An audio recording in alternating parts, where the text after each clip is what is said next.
Five things. I don't know if I limit that to five, but I would start with the history. Chateau Margaux started in the end of the 16th century, so which is so important to explain the quality of the wine today. So because it's for centuries that people here in this place wanted to make great wines.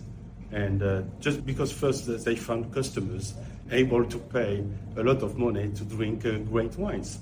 And so it was with the English people first. And so then it continued all the time that all the generations wanted to improve the quality of the wine to please the customers and to continue to make money as well. Welcome to another episode of On the Road Edition, hosted by Stevie Kim. Each week, Stevie travels to incredible wine destinations, interviewing some of the Italian wine scene's most interesting personalities, talking about wines, the foods, as well as the incredible travel destinations. Okay, we're here in Chateau Margaux with, yes, another person who's named Philippe. Philippe seems to be a very common name in Bordeaux. Everybody is a Philippe, basically. It's like Giovanni in Italy. But this is Philippe Bascol, is that correct? Yes. He's the managing director of Chateau Margaux. So tell us, for our audience, five must know about Chateau Margaux. Five things. I don't know if I limit that to five, but I would start with the history.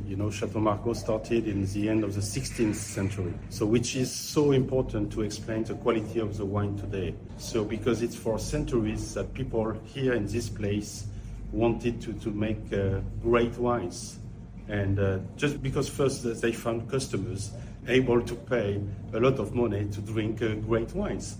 And so it was with the English people first. And so then it continued all the time that all the generations wanted to improve the quality of the wine to please the customers and to continue to make money as well. So the history is probably the most important. The second is due to the people. So we had a lot of very skillful people and owners especially that wanted to invest and to give all the capacity and money and the equipment to the technical team to continue to improve. So this will of all the generations to continue to improve the wine is essential. And then I would say after this, there's a culture. So depending also of people, of course, but this culture that we never forget, we never gave up, I think just to continue in the same direction, and which is something very French, I would say, very Bordelais, but also French, that a wine is made to give pleasure.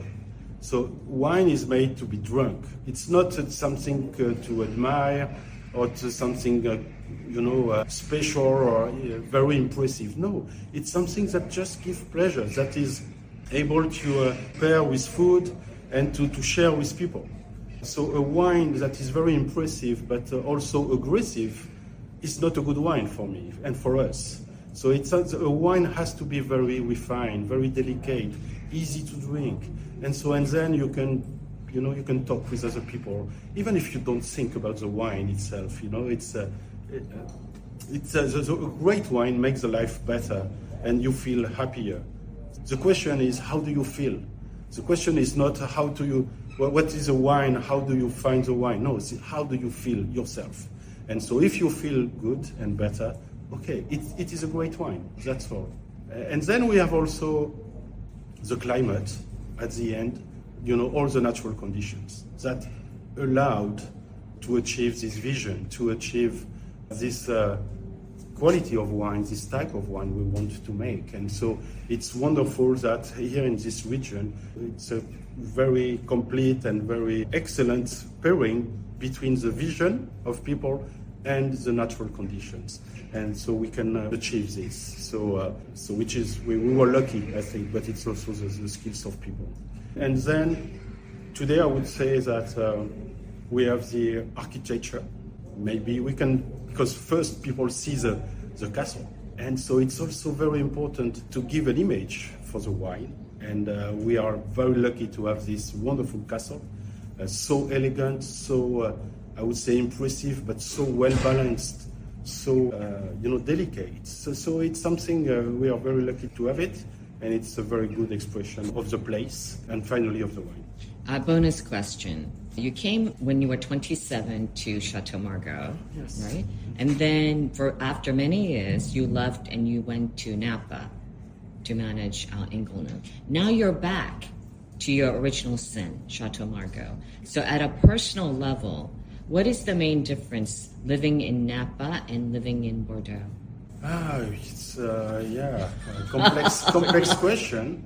Because in the comparison is not fair. Because I spent almost 50 years here in France, living 20 years at Margaux, and suddenly I went to Napa, and so then like a tourist, I would say. Mm-hmm. and so because even if I worked a lot, because discovering everything, the vineyard, the culture, the people, and the other customers, and the new style of wine. So it was, everything was new, but at the same time I was like a tourist.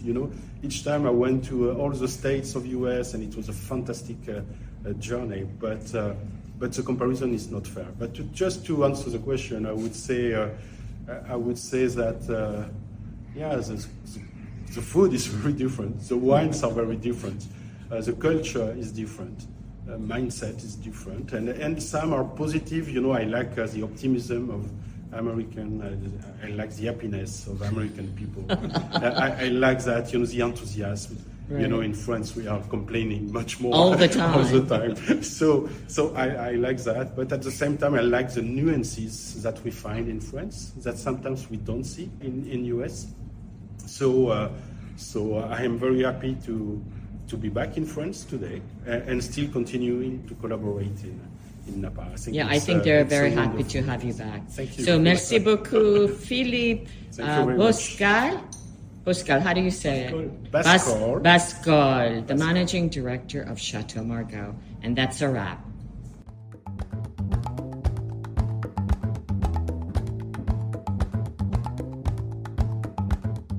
Okay, I'm here with Laurent Fortin of Chateau d'Auzac, the general manager. So tell us 5 things about Chateau d'Auzac. 5 things about Chateau d'Auzac. First of all, it's the label. The label is yellow. That's the only yellow label in Margaux since 1924. So even in 1924, we were really into innovation. So that my second thing, it's innovation. Elegance, because I think d'Auzac is a very elegant property, has been totally restored by the rural family. And we are the only estate, I think, in Bordeaux to do plot selection. We don't do second, third wine, we do plot selection. Our vineyard is 49 hectares, and we were able to do electrical resistivity test, and we are able to really see different terroirs within our 49 hectares, and we do plot selection. We do Chateau d'Auzac, we do 2 plot selection, Aurore de d'Auzac and La Bastide d'Auzac. That should be 5. That's 4. The 5th one, please come and discover d'Auzac.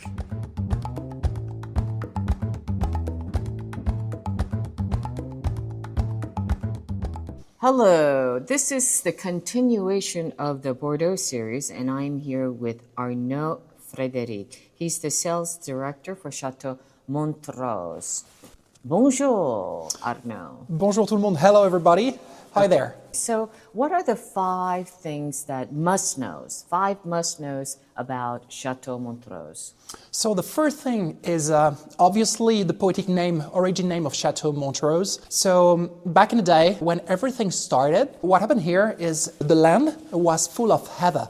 And when the vessels used to pass by to go to Bordeaux and on the way back to the French estuary of La Gironde, they used to see this little mound full of heather. And actually, when the heather blossom, it turns pink. So it's called Mont Rose for mound pink, Mont Rose.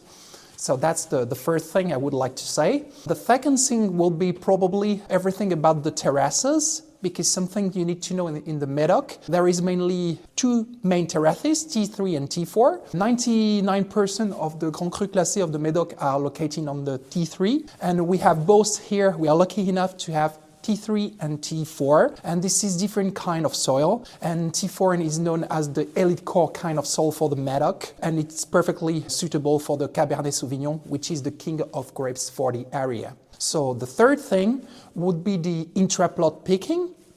as we think we have 12 different climates, also we have 26 different climates, different kind of soil. And during harvest time, we will pick the grapes depending on the area, and then we have the idea to adapt the cellar to the vineyard, and we can do intraplot selection during harvest time and then vinify them separately. Then the fourth thing would be probably the sustainable development. When the Bouygues family, the current owner of Chateau Montrose since 2006, when they decided to buy Chateau Montrose, they really wanted to emphasize the sustainable development aspect. And they decided to implement several things on the winery to make it more respectful towards the environment. So for instance, they decided to put 3,000 meters square of solar panel above our head. And we are at the perfect balance between the amount of energy we consume and the amount of energy we produce.